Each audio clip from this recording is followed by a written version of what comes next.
Good morning. Good morning and welcome to New Brunswick, groundbreaking the Rutgers Cancer Institute of New Jersey. We glad everybody was able to join us and that the weather is perfect. So, go ahead. I believe people will come from around the world for healthcare services to New Brunswick. What this will enable us to do is take a quantum leap into the absolutely top leagues of cancer centers in the country. This project is a talent magnet.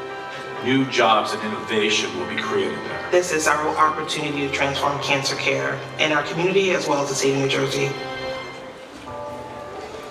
I've always had as a vision the ability to combine exceptional science and research with exceptional care that you can deliver and cutting-edge treatments and bringing that all together. The state's first academic medical center, top to bottom. A mega step into the delivery of healthcare treatment and research of preventions. The Rutgers name means a great deal to people throughout the country. Its reputation combined with our organization puts us in a category of institutions that is really unique. Most people don't realize how important it is for us to have a cancer institute of this magnitude until you need to be there, until you need to go there.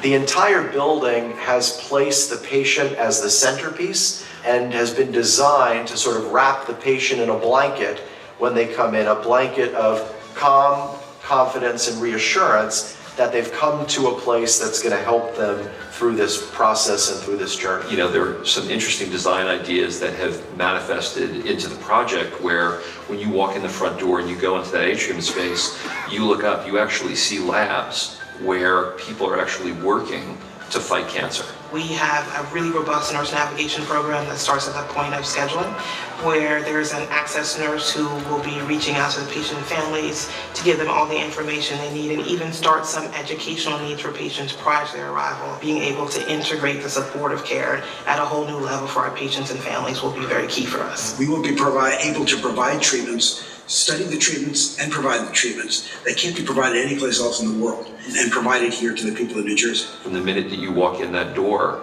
you know you're accessing a place where you have hope.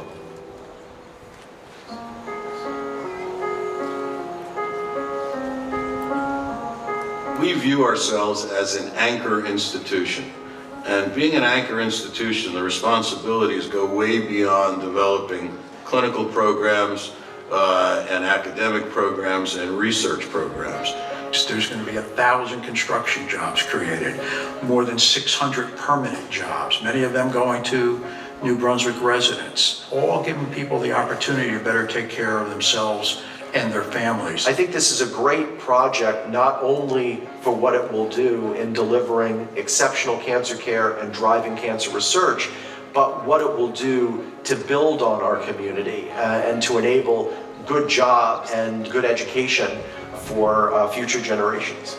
They're providing $55 million out of the budget for this project to build a brand new community school in the neighborhood for the children of New Brunswick. And so the opportunity to really be part of this, to really help build the Cancer Institute and then get enough money that taxpayers don't have to pay for to build an extraordinary new school is like a dream come true. Seeing the opportunities for the students beyond our walls is limitless. Middlesex County has made a tremendous investment in the Cancer Institute. They are investing $25 million.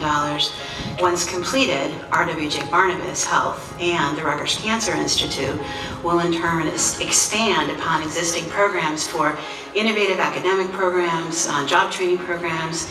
Middlesex College is going to have such an opportunity to give for so many students that they're going to be able to go here and have hands-on laboratory classes.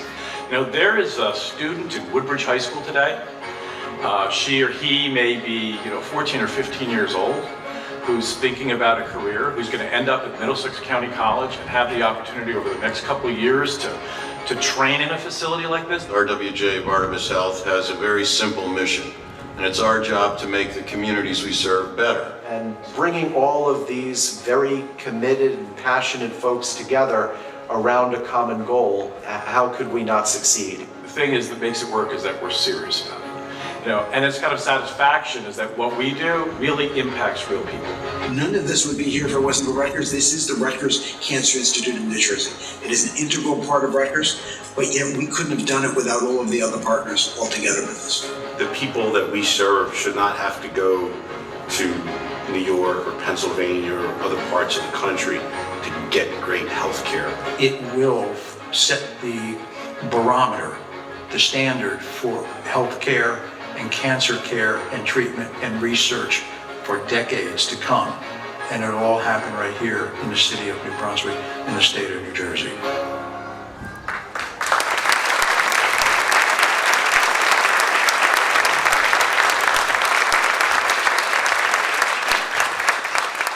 Thank you again for coming. Led by two anchor institutions, Rutgers and Robert Wood Johnson Barnabas Health, this is the most important public-private partnership launched in New Jersey in years. The expansion of the Rutgers Cancer Institute of New Jersey promises to bring generational change, not only to New Brunswick, Middlesex County, but to the entire state. The project will guarantee that the citizens of New Jersey have access to world-class cancer care, expand translational research that will result in treatments and therapies, create construction and permanent jobs, provide a platform for training and education, fund the construction of a new community school, and this project will be one of the important building blocks as we envision New Jersey's first fully integrated academic medical center. Governor, I'm sure that you never envisioned yourself as the healthcare governor. But leaders rarely control their moment in history. Issues, crises, challenges find you. You resolve the issues, face the challenges, and managed the crisis. All New Jerseyans, especially so many in this audience who are on the front line of the COVID-19 pandemic, appreciate and are grateful for your leadership, especially coming off your own cancer surgery just as the worldwide pandemic arrived in New Jersey.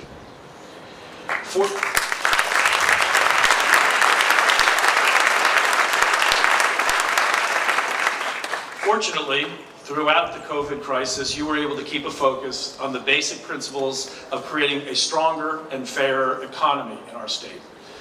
You were able to rekindle the spirit of the Johnson brothers and Thomas Edison. You did reestablish New Jersey as the innovation state. New Jersey is once again the place where creative collisions happen, ideas become therapies and technologies, businesses start, and new jobs are created. The Rutgers Cancer Institute of New Jersey, like New Jersey, will grow as a place where human ingenuity will flourish and our lives will all be made better. Ladies and gentlemen, it's my honor to introduce the 56th Governor of New Jersey, Phil Murphy.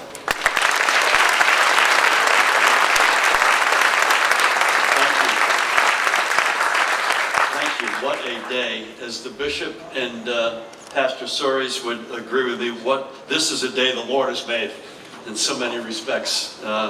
Thank you, Chris Palladino, for that introduction, and through you to your entire team, and thank you for all you've done and continue to do to build a stronger future, not just here in New Brunswick, but in every city where DevCo works. Chris sent me a picture of work being done literally this morning at the hub, only a short distance from here.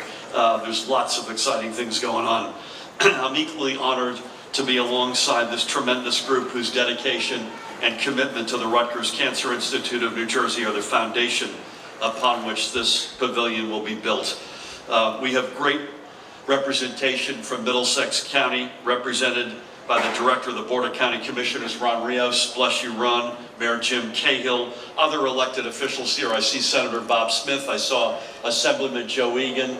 I saw Assemblyman Andrew Zwicker. To all the elected officials here, Rutgers President Dr. Jonathan Holloway, Biomedical and Health Sciences Chancellor, Dr. Brian Strom, Institute Director, Dr. Steve Labuti, dear friend R.W.J. Barnabas Health President and CEO Barry Ostrowski, very, very Stop special. gentrifying our communities. We are communities of color. You trying to take away our schools. We want schools, not warehouses. As I was saying to my left, a very special couple, Jack and Cheryl Morris. More about them later. Jack and Cheryl, thank you for everything.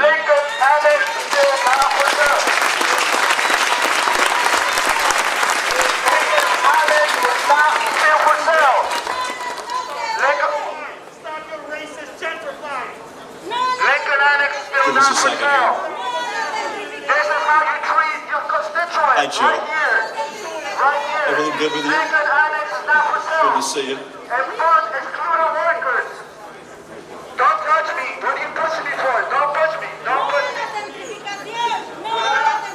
God bless you guys. Lincoln Annex is still not for sale. Give us a couple of minutes. This is an important day, so God bless you. Appreciate your being here. Thank you so much. Lincoln Annex is still not for sale. Thank you, thank you. I also want to acknowledge the brothers and sisters in the building trades. Thank you for everything you do and will do behind me. To our, amen. To our extraordinary healthcare professionals, doctors, nurses, EMS, first responders, thank you for everything you do every day, but especially over the past 15 months. God bless you all.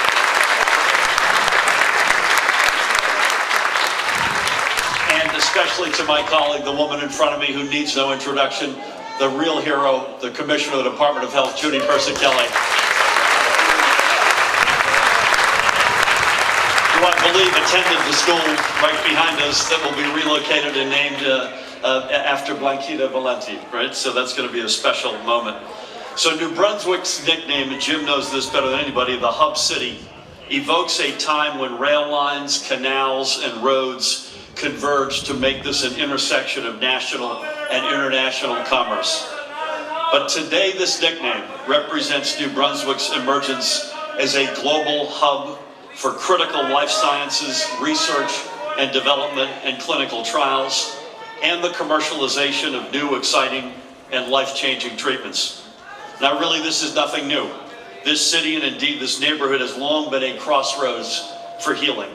Not far from where we are today was the shop where more than a century ago, Robert Wood Johnson and Thomas Edison would meet to have lunch and compare notes on their various research projects.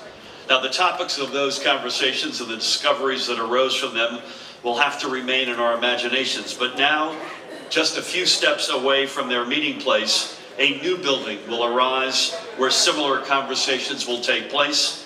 Conversations will be just as impactful to the future of global health and wellness. And this pavilion will be that place.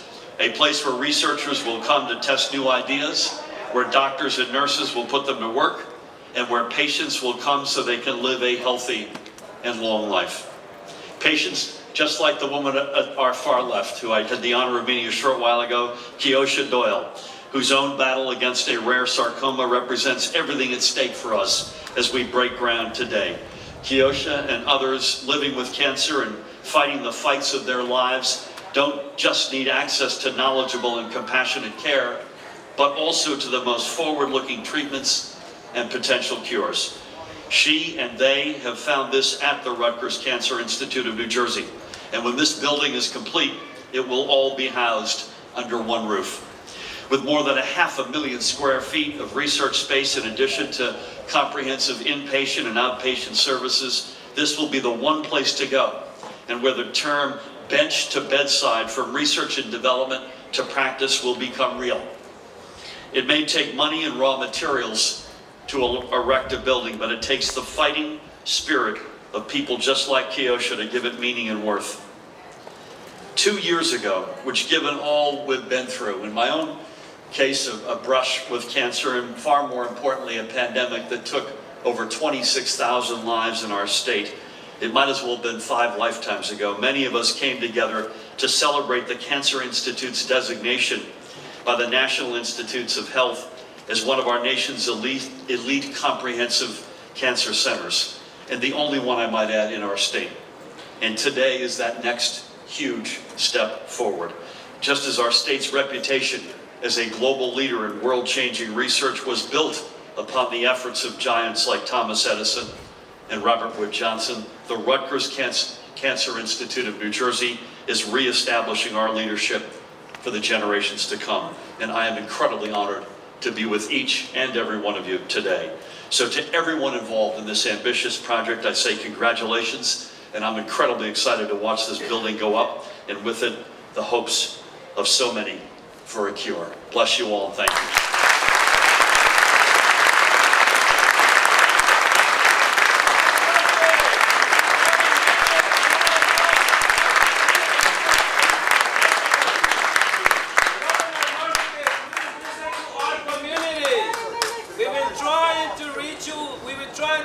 Often people say at events like this that it wouldn't have been possible without, and fill in the blank. Well, today we actually have one of those people here as our guest. Long before he was the global head of Johnson & Johnson's external innovation, he accepted the challenge of being the founding director of the Cancer Institute of New Jersey, and he spearheaded the effort that ended in a designation by the National Cancer Institute. So please welcome back Dr. Bill Hite.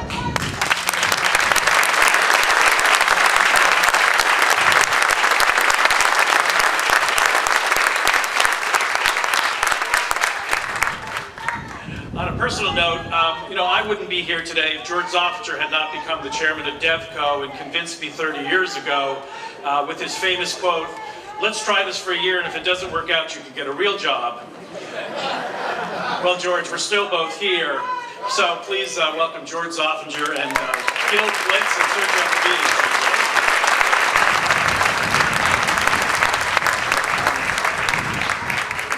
I spoke with the chairman of the board of the Rutgers Board of Governors, Mark Engelson, the other day, and he was unable to be with us and extends his best wishes, but he is represented by Heather Taylor and Kevin Egan and Bill Best, all good friends.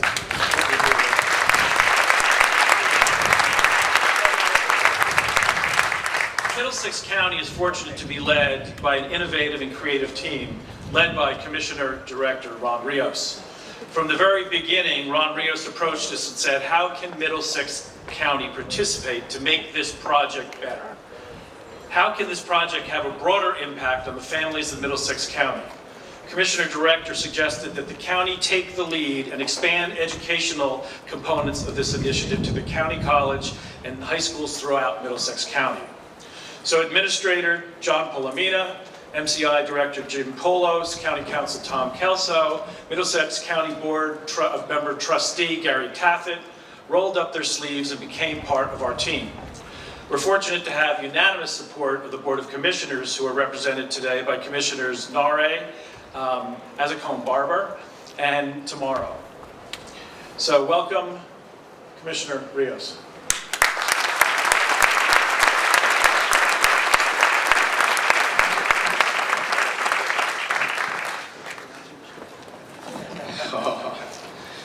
Thank you, Chris. What an exciting day this is, really. Since the inception of this project last spring, Middlesex County has been keen on bringing the Cancer Pavilion to our county seat, the city of New Brunswick, with our partners Rutgers and RWJ Barnabas. Not only does this project directly align with Middlesex County's history of fostering and investing in innovation and collaboration, but we recognize from the onset immense benefits and opportunities this facility will bring to our community, creating a pathway for residents to receive advanced cancer treatment, new job opportunities, and career paths in multiple disciplines.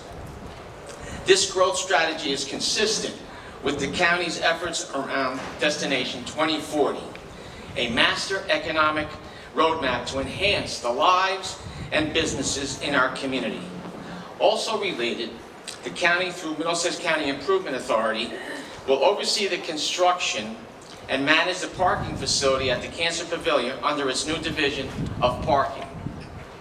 Last year, Middlesex County announced its $25 million investment in the Rutgers Cancer Institute of New Jersey Cancer Pavilion to further transform and bolster the health and education ecosystem in our county. This funding will create enhanced instructive platforms within the facility, including state-of-the-art laboratory spaces, innovative imaging technology and equipment, as well as robust programming that will enable us to transform our educational landscape. From internships and hands-on training opportunities to an invaluable employment stream, Middlesex County students will have access to this one-of-a-kind oncology center, giving them the best possible education and preparation. I would like to thank Rutgers Cancer Institute, RWJ Barnabas Health, DEFCO, and the City of New Brunswick for their partnership on this project. This significant milestone, today's groundbreaking, will now allow us to see the physical fruits of our labors as each day brings more progress to the site. I am eager to see the development of this project as we look ahead to welcoming a world-class center to our county. Thank you.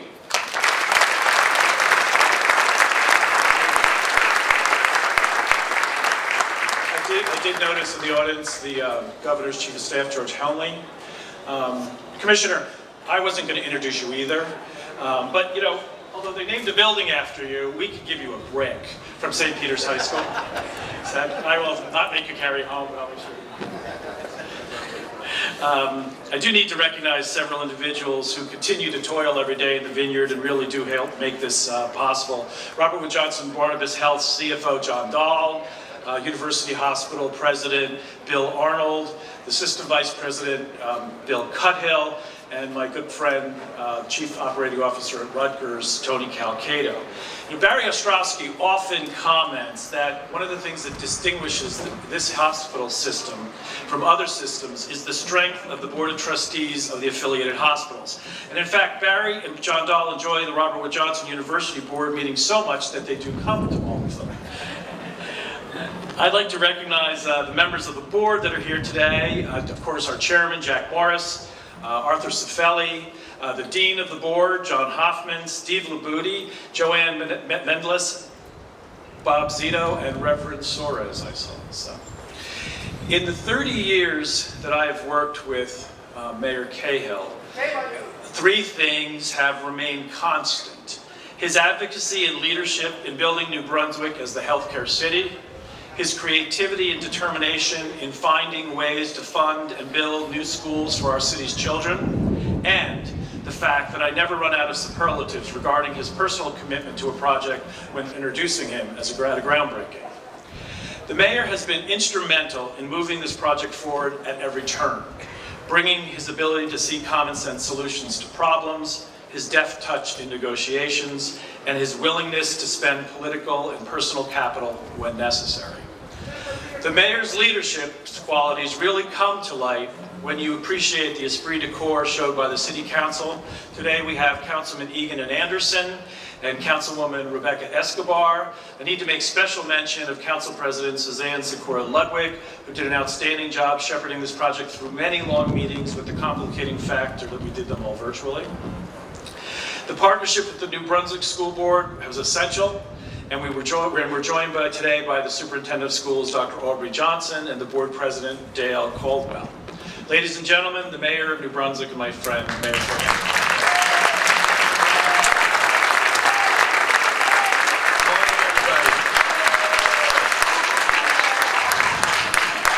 Good morning. What a great day. Christie's never get old, and it's always great to be with you at all of our ceremonies that we have. So good morning, everybody. You know, today's groundbreaking ceremony marks the next chapter in the continued growth of New Brunswick's healthcare industry, which has and continues to run a parallel course with the Cancer Institute itself. In the early 1990s, our nation experienced a recession. A sluggish economy marked the period from 1991 to 1995, and the resulting adverse impact on real estate development threatened the momentum of our city's revitalization efforts. In an effort to help drive our economy, we embarked then on a new initiative called Healthcare City. Already home to two terrific hospitals, we actively sought and promoted healthcare development. It was during this time in 1993, when Bill Hite and I were kids, that the Cancer Institute opened its first home in a small medical office at 303 George Street. The Cancer Institute moved into a new 75,000 square foot facility at its current site in 1996 and added a 143,000 square foot expansion in 2004, thus maximizing the potential of the Institute on its Little Albany site. During this time, New Brunswick also became home to some of our state and nation's leading healthcare facilities and medical research and development organizations, like the Rutgers Child Health Institute and the Clinical Academic Building. We saw tremendous growth of our two medical centers, including the Women and Children's Pavilion and the Care Center for Ambulatory Services at St. Peter's University Hospital, and the Bristol-Myers Squibb Children's and Children's Specialized Hospitals here at RWJ. This atmosphere cultivated the growth of academic healthcare and the university's academic health center, Rutgers Biomedical and Health Sciences, offering outstanding education in medicine, dentistry, pharmacy, public health, nursing, biomedical research, and the entire spectrum of allied health careers. To be distinguished as a center of medicine, you need the winning combination of the best in patient care, research, human talent, and academic excellence. Home to nationally recognized hospitals, global biotechnology and pharmaceutical corporations, internationally recognized medical research facilities, and New Jersey's premier academic medical center, New Brunswick checks all the boxes and has earned its reputation as the region's healthcare city. The Rutgers Cancer Institute of New Jersey is already one of the examples of New Brunswick's prominence in healthcare. And now this new cancer pavilion will be our largest redevelopment project undertaken to date. It will create 1,000 construction jobs and permanent employment opportunities for 600 people. More importantly, it will provide complete and comprehensive cancer care and treatment in a single location. One thing's for sure, cancer doesn't travel well. In New Jersey, there are 53,000 new cases of cancer diagnosed and 16,000 cancer deaths each year. This new cancer pavilion will take the fight against cancer to the next level and will accommodate an additional 20,000 patient visits a year right here in New Brunswick, the heart of New Jersey. I want to express my appreciation to all of those who have worked to make the new cancer pavilion a reality. Leaders like Governor Murphy, Senate President Sweeney, Speaker Coughlin, our own legislative team here in the 17th District, Bob Smith, Joe Danielson, and New Brunswick's own Joe Egan, Rutgers President Holloway and Chancellor Strom, County Commissioner Director Ron Rios, and all the county commissioners, Bishop Cecchio and the Diocese of Metuchen, the New Brunswick Board of Education and School Administration, and of course our very own City Council. And as this magnificent facility was taking shape, I got to observe once again the extraordinary talent, vision, and dedication of two remarkable individuals, Dr. Labuti and the city's development partner, Chris Palladino. To each and every one of you, let me just say thank you, and thanks again. Please, you can deserve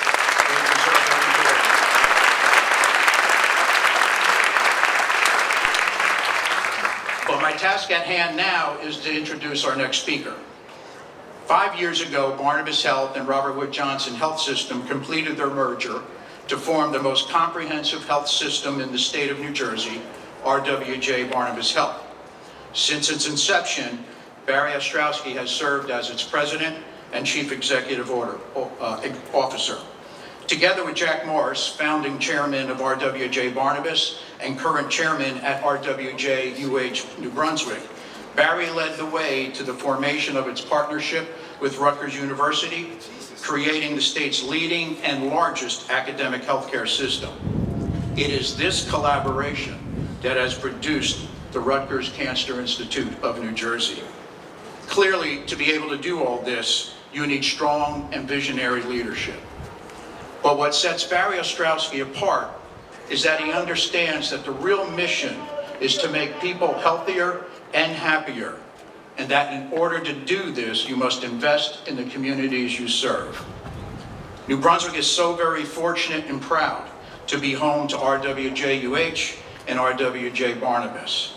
Always there for our community, no matter the cause. There is no better example of investment in our community than this project, including the development of the brand new Blanquita B. Valenti Community School, on which we broke ground last month. RWJ Barnabas is bearing the total cost of acquisition, construction, and all associated costs of this new school, providing a much needed bigger, better, and exciting new learning facility for the students from this neighborhood. Ladies and gentlemen, it is my pleasure to introduce the President and CEO of RWJ Barnabas, Barry Ostrowski.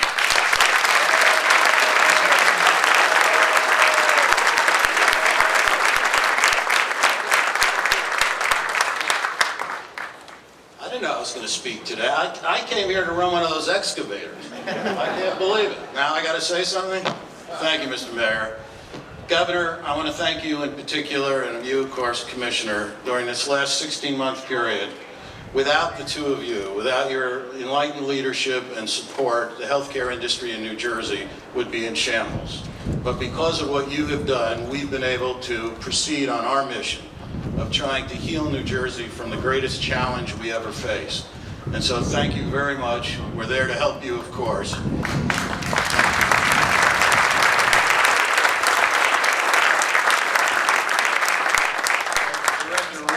And of course my good friend the mayor, we love being in your county and we love being in your city.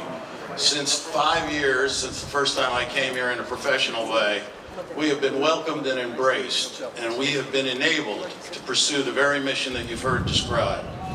At RWJ Barnabas Health, we have a very simple mission, and that is to improve the lives of the people who live in the communities we serve. We believe you do that with two specific platforms.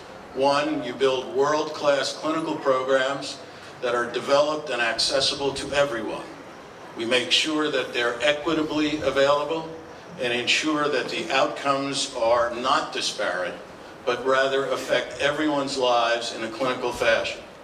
The second platform are social programs. What we've determined, and it's nothing that is earth-shattering, is that most people are unhealthy because of social determinants in the community. So simply having great clinical care is not enough for us to pursue our mission. And so we have developed those social programs that deal with food insecurity and substandard housing and chronic unemployment. And today's project is the embodiment of that entire mission. Today, yes, we're building a fabulous facility of world-class clinical and research capacities, but we've also built a school. Yes, we're building these institutions, but we're training people from the community to have everlasting skills and jobs so that they may provide for themselves. And yes, we're understanding the need of cancer care, but we understand how perhaps to prevent the onset of cancer. And if we ignore that, we'll never build enough cancer institutes to treat those who are afflicted. In order to do all this, you need partners. Nothing that's worthwhile can ever be done alone or unilaterally. And in our case, we have an incredible list, a great roster of partners, beginning, frankly, with Rutgers University, my alma mater, of which I'm so proud. Our partnership in research, academics, and clinical care already has and will continue to distinguish our organization as it pursues its mission. Our partnership with the county and the city have been spoken about already, but without them, we couldn't make these programs a reality. We couldn't build the facility that we're going to build on this site, and we couldn't expand those services to all who need them. And by the way, the communities we'll serve by this facility and program won't simply be the most proximate to its location. The community we're serving here is national in scope. This will be a destination for care, for education, and of course for research. And like everything else, it takes a team to build this, and the DevCo team as our partner has really made this happen. Chris, I don't know how to thank you sufficiently for all that you've done to make this a reality. Thank you. And internal to our organization, as you already heard, I am surrounded by people who are incredibly talented, beautifully skilled, and highly dedicated to projects such as these and the mission we pursue. And I am truly blessed by a board of trustees at every institution that has enabled management to take on this mission and has supported us as we've pursued it. Ordinarily, I would ask people to rise or recognize them by name, but I think, I hope all of you know who I'm speaking about, and I couldn't thank my colleagues on management, or quite frankly, those at the governing level who have permitted me this incredible honor to lead this organization. And so I typically would end my remarks by saying what I truly believe. That is, A, I'll see you at the ribbon cutting, but more importantly, we will make you proud. We will pursue the mission so that you will be proud of the fact that you are supporting us and that you are interested in that which we are doing, and we will honor the hospitality and support of our city, our county, and our state in order to make a difference in more people's lives. So thank you very much.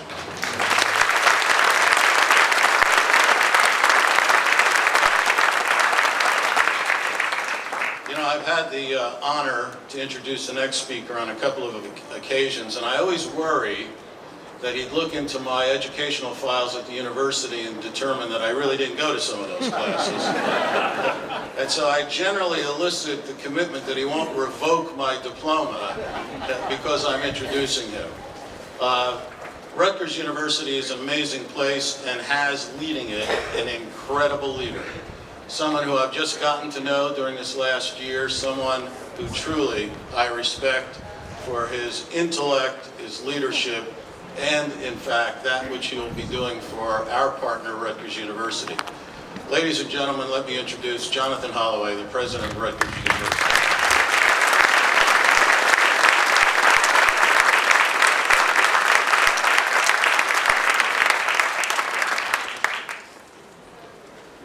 Thank you, Barry. Your degree is safe for now. But it's Thursday, so. Thank you for the strong relationship, Barry, that you've built with Rutgers in serving the healthcare needs of the people of the state. I'll be brief.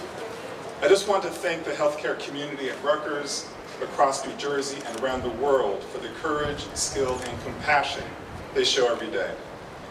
The past year has been a sobering reminder of the immense value these good people bring to our society. I also want to thank Governor Murphy, Senate President Sweeney, and Speaker Coughlin for their shared moral and financial commitment to advancing cancer research here at CINJ. You are our true partners, and I want to personally acknowledge your support and express our gratitude. Thank you very much.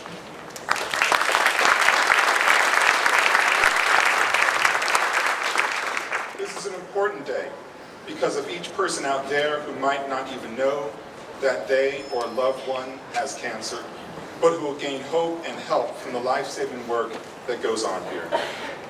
This new cancer pavilion demonstrates a strong commitment to academic medicine in our state, with an emphasis on research, education, prevention, and patient care. This facility will give New Jersey cancer patients enhanced access to the latest treatments, fueled in part by scientific investigation conducted at Rutgers and by numerous other partners. We owe cancer patients our best. This pavilion will provide an ideal environment for our cancer research and clinical care faculty to deliver on that duty.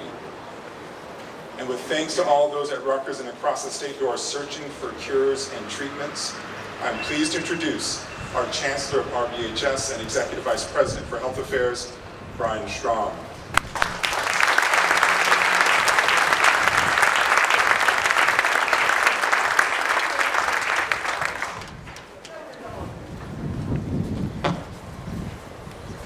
Thank you, Jonathan, and thank you, Governor Murphy, Mayor Cahill, and all of our distinguished guests for joining us here today.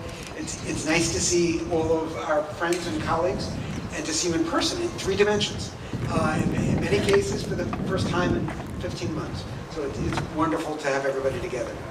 We greatly value your leadership and your continued support. Today's groundbreaking is another milestone in our journey to build one of the best academic health centers in the nation, right here in New Jersey. This is, of course, consistent with what our state's leadership envisioned when you created Rutgers Biomedical and Health Sciences in 2013. Thanks to your efforts, this newly restructured university, Rutgers University, has been able to recruit a new caliber of leadership for RBHS across the board to the benefit of New Jerseyans. And indeed, you will soon hear from a prime example of that excellence when I relinquish the podium to our next speaker. But before I do, I want to share with you just a handful of highlights illustrating our progress in the last few years. Since 2013, our extramural awards, funding from outside, have essentially doubled.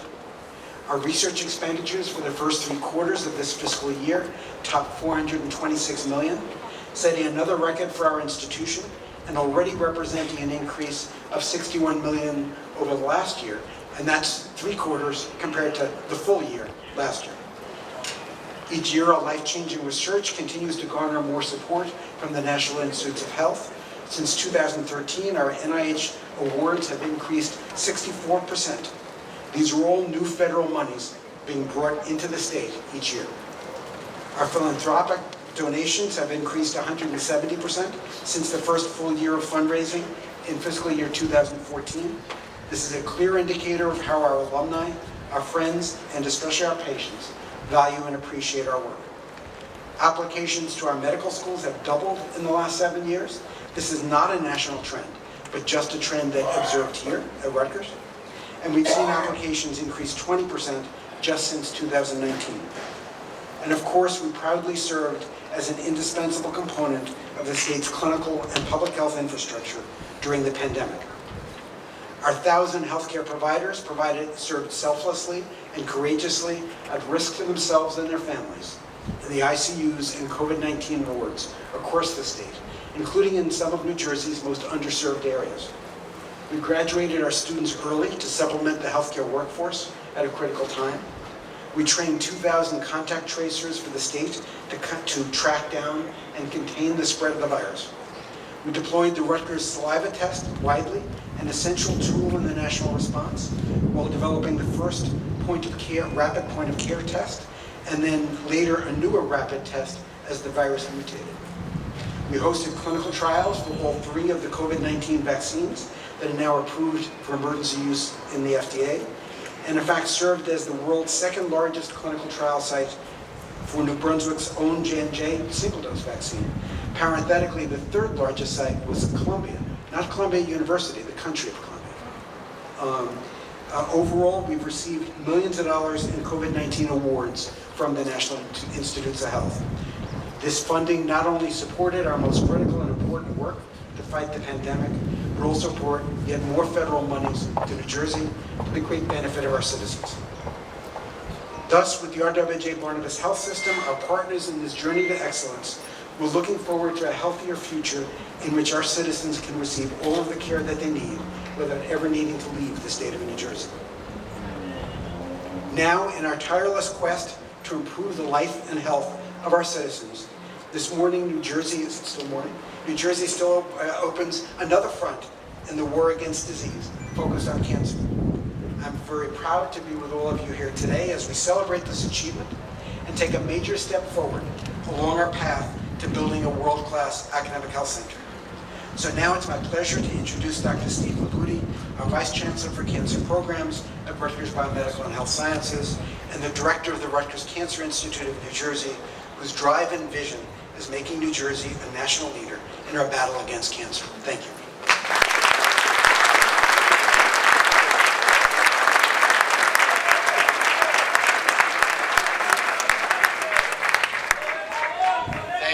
Thank you, everyone. Thanks for being here. It's great to have everyone out in the open without masks in 3 dimensions. As someone who wore the uniform of this great country for 15 years, I am proud and supportive of First Amendment rights. And so none of us should feel that that is not the case. We may differ in our views of commitment I'm especially proud that this project invests $55 million into a brand new school for our community, and we will be steadfast in really looking towards the importance of those children and make sure they have the appropriate place to be educated.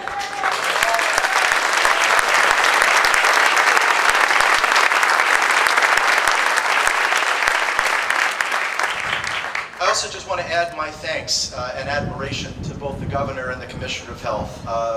Their leadership, and it's been said already, through this pandemic was nothing short of inspirational. And we were able to continue our mission of caring for patients with cancer throughout the pandemic, due in large measure to their leadership and their support in terms of how we navigated our way through that. And so again, thank you.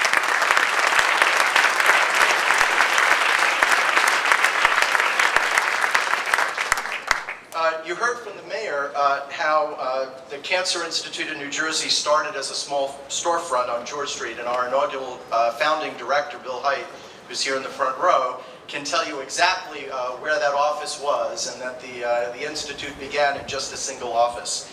And through his leadership and the dedication of the city of New Brunswick, the state of New Jersey, Rutgers as an original partner for the Cancer Institute, and others, that we were able to grow from that single storefront into the 255,000 square foot building that now houses research and outpatient facilities. And that was 20 years ago that was completed. And now we stand here this afternoon on the brink of an additional 510,000 square feet of space, inpatient and outpatient, allowing us today to break ground on New Jersey's first freestanding inpatient and outpatient facility devoted entirely to cancer care.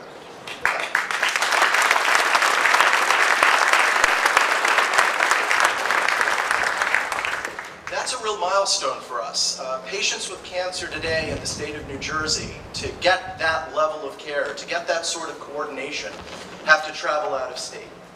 And as was said already, cancer does not travel well. And there's no reason why our friends, family members, need to get in a car and drive over bridges and tunnels to get the care that they deserve, when that kind of exceptional care can be delivered right here in the state of New Jersey.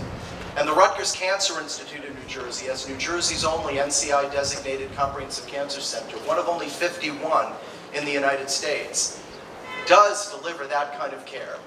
But a facility like this is going to enable us to take that care and that research to a whole new level. Some of the clinical trials that we conduct and the research that we will perform in this new facility will be enabled by the partnerships that we have made across the state with other academic institutions. And principal among them is Princeton University, our consortia partner with Rutgers for our Cancer Institute. At 12 stories, and as I mentioned, 510,000 square feet, this new structure we're breaking ground on today reinforces our commitment to providing comprehensive oncology care. It will enable cancer patients at all stages of their journey to have their needs seamlessly met, all in one location. No need to get back in the car and drive across town or across the state to someplace else to get the next piece of care, but all coordinated under one roof. This includes surgery, aftercare, as this new center will have 96 inpatient beds. And if a patient's care progresses or their needs to progress because of their cancer, their outpatient team and inpatient team will have been coordinating together in one facility for a seamless handoff. The new facility is going to serve as a hub for specialty oncology care for our health system's oncology service line. Through our current integrated cancer care model, our mission is to keep patients as close to home as possible. And we have fabulous facilities throughout the RWJ Barnabas Health System. And many of the leaders of those facilities are here today, and they are outstanding partners for the oncology service line and the cancer program. But when a patient's care requires that next level of coordinated or specialized care, beyond that is capable to be delivered in the community, our patients will know that this location, this brand new pavilion in New Brunswick, is there for them, is standing ready to provide that care. New research laboratories will drive cancer discovery, and they'll be a part of this landmark facility, in addition to wellness and other amenities that will further address the needs of our cancer survivors, like Ms. Kiosha Doyle, who you'll be hearing from in a moment. A $25 million investment, and you heard about this, from Middlesex County is going to support an educational infrastructure of this new center, providing an environment conducive to training the next generation of cancer investigators and cancer providers. And we are so grateful to Middlesex County for their partnership in this project. New Jersey is consistently ranked in the top 10 for cancer incidence. You heard from the mayor, 53,000 new cancer cases in the state this year. And so it's our obligation to build a facility like this so we can make an impact on those numbers. I'd especially like to thank many of our supporters who have played a pivotal role in making our vision for enhanced cancer care possible in the state of New Jersey. I want to thank many of our donors who, through their support, drive our research and our clinical mission. And now it gives me great pleasure and pride to introduce one of our own patients, Ms. Kiosha Doyle, who will share a bit about her journey to cancer survivorship. Kiosha.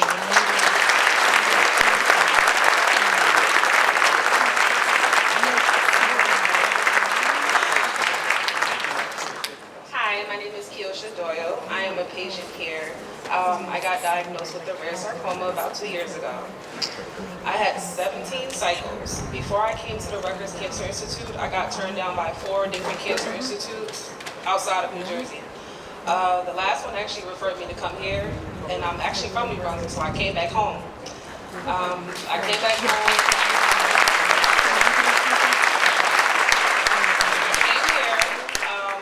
Dr. Grossberg, and he was just so understanding. He didn't look at me just as a patient, he looked at me as a person. So any questions or concerns I had, he made sure he addressed everything. They actually gave me the best care here, and I'm really excited that this building is opening up because I had to go to that building, this building, I had surgery at a different location, so to have everything in one is really important. You know, it was really stressful, but this building definitely means a lot to me. Even though you're a survivor, you're still surviving. You still have to keep going. So I'm glad that this is 2-in-1, you know, for survivors and people who are still fighting. So I'm definitely grateful for this building here, and I'm definitely grateful to be here today, still going and fighting too.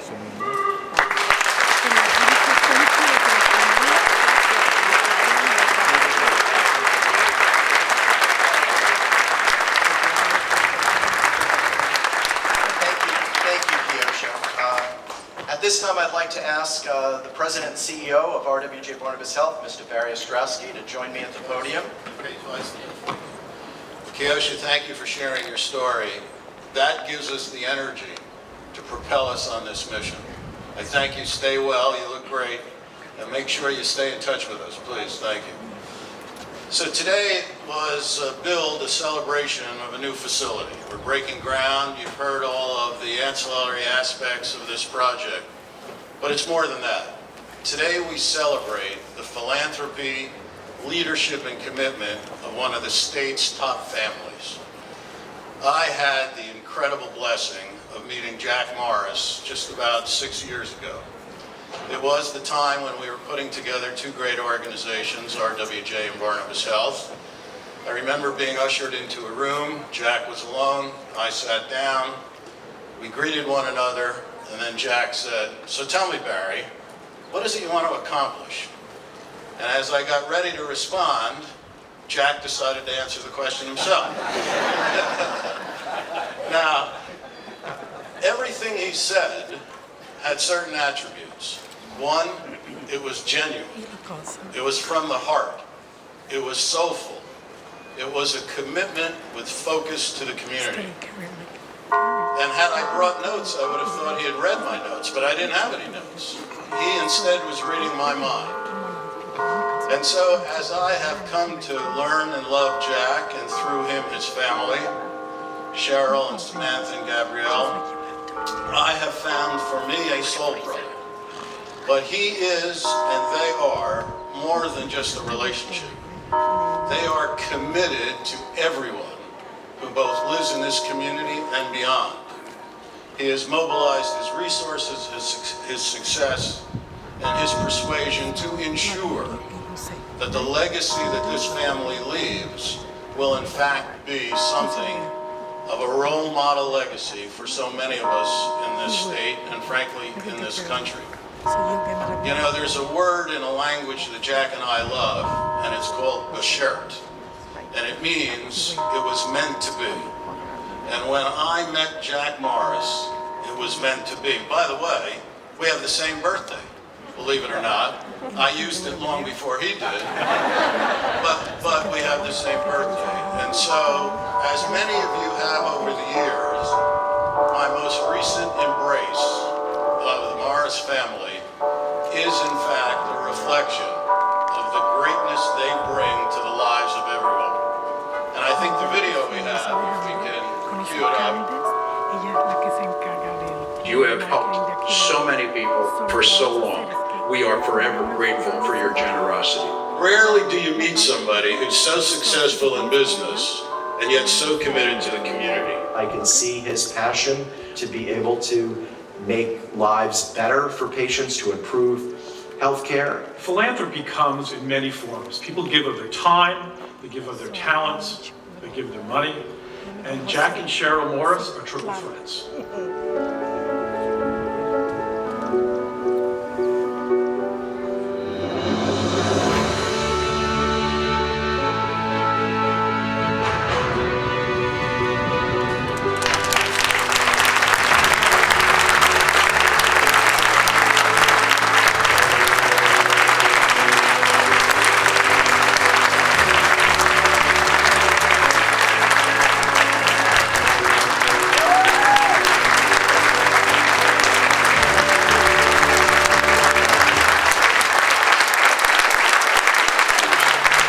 Nothing that feels better than being able to help somebody else, especially people in need. What I can be blamed for is wanting to build a cancer institute in New Brunswick, and some people looked at it as, really, you want to build, this mega cancer institute in New Brunswick, and didn't think it was possible. The people that we serve should not have to go to New York or Pennsylvania or other parts of the country to get great health care. We should be able to provide that here.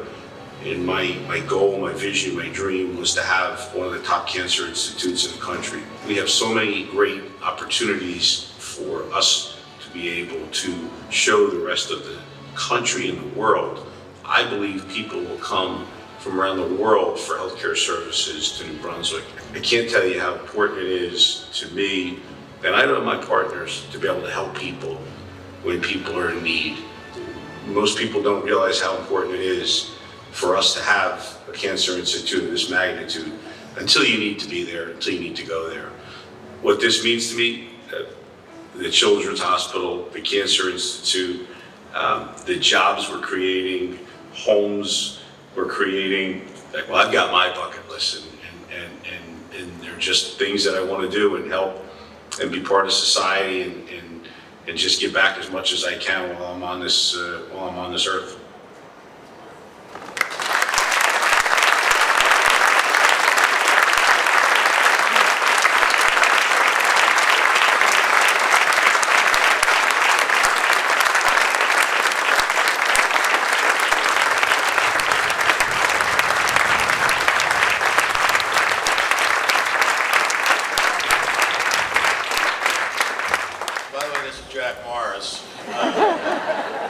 Unaccustomed to public speaking, but he's agreed to do it today.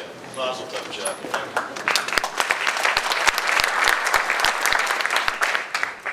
Well, Barry, thank you for that introduction. Thank you all for allowing me and my wife Cheryl and our family the great honor of having our name on such a wonderful building that will help many people. And I stand here today, actually I sat here and thought about how quick can I get this tent down, get this stage out of here, and get everybody back to work? Because that's what I'm about. It's about getting things done. And as I always say, actions speak louder than words. There's so many great people here today, I don't know where to begin. Governor Murphy, thank you so much. You've been a tremendous leader, not only throughout this pandemic, but you've always taken my calls, you've listened to my BS, and you know, you've given us the opportunity to do things, not just here in New Brunswick and in Middlesex County, but throughout the state. You're an unbelievable leader, and I look forward to a long relationship.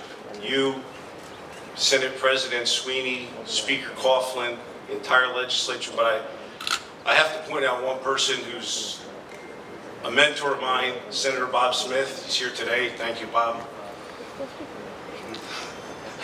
Bob's going to tell you a story about how I first came into his office when I was 18 with muddy boots, and I made a mess all over his office. But now I have a sign in my office that says, "Take off your muddy boots." Well, you know, I never thought I'd be standing here today. Grew up across the bridge in Holland Park. Started as a home builder here in Middlesex County. And to be standing here today, to be able to do what we're doing here today is unbelievable.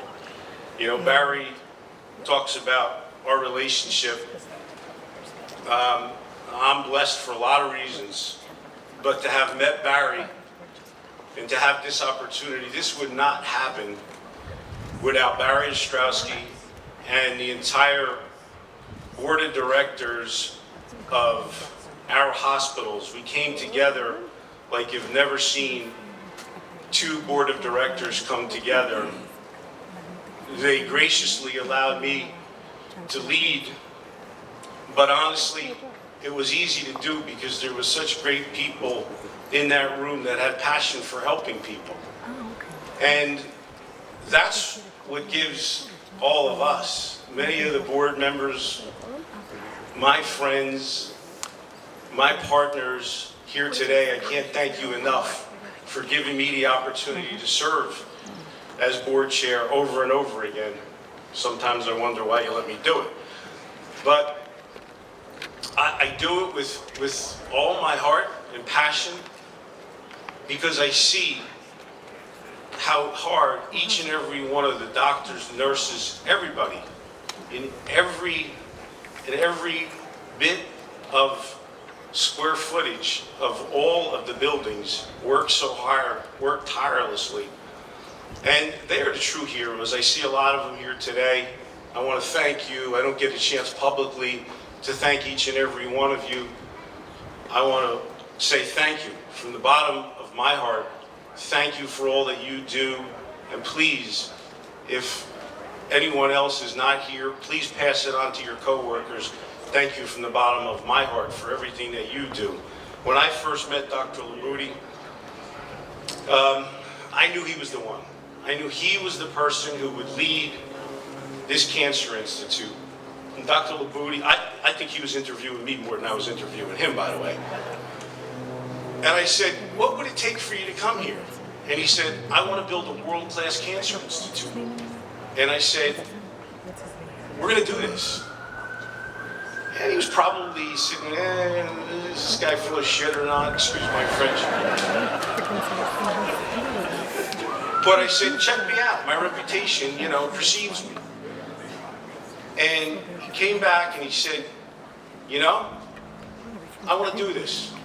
We were really lucky and blessed to get someone like Dr. Labouty to come lead this Cancer Institute and this program. And I tell you, he's never said no. I've called him on so many occasions to help people. And he says to me, give him my cell phone number. You know, that's what it's about. People who need help. When you need it, it's here. People shouldn't have to wait 3 months to see a doctor when you're in need.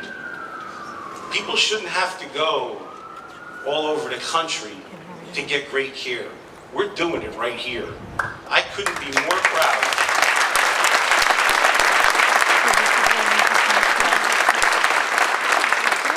I couldn't be more proud to be standing here with a healthcare system that's not only telling people what we're doing in advertising and commercials, we're actually doing it. And there was right now, there's an opportunity, and we take that opportunity, and we are changing people's lives. I couldn't be more proud. I couldn't thank anybody, hard for me to say, but I got a wonderful wife. I don't tell her enough. But I want to say it here today, all right? I couldn't do this without her. She's a true partner. I have so many great partners. I want to thank all my partners and all my friends and colleagues and everybody, but most importantly, my wife. Amazing woman.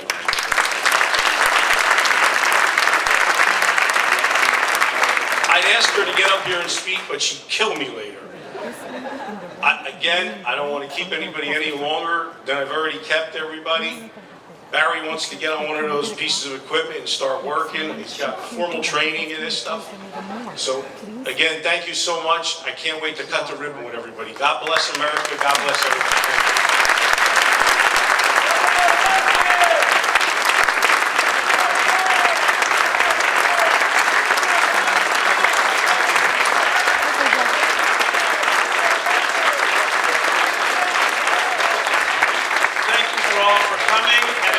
Stay in your seats for 1 second. We're going to get everybody off the stage and we're going to break ground. So thank you again.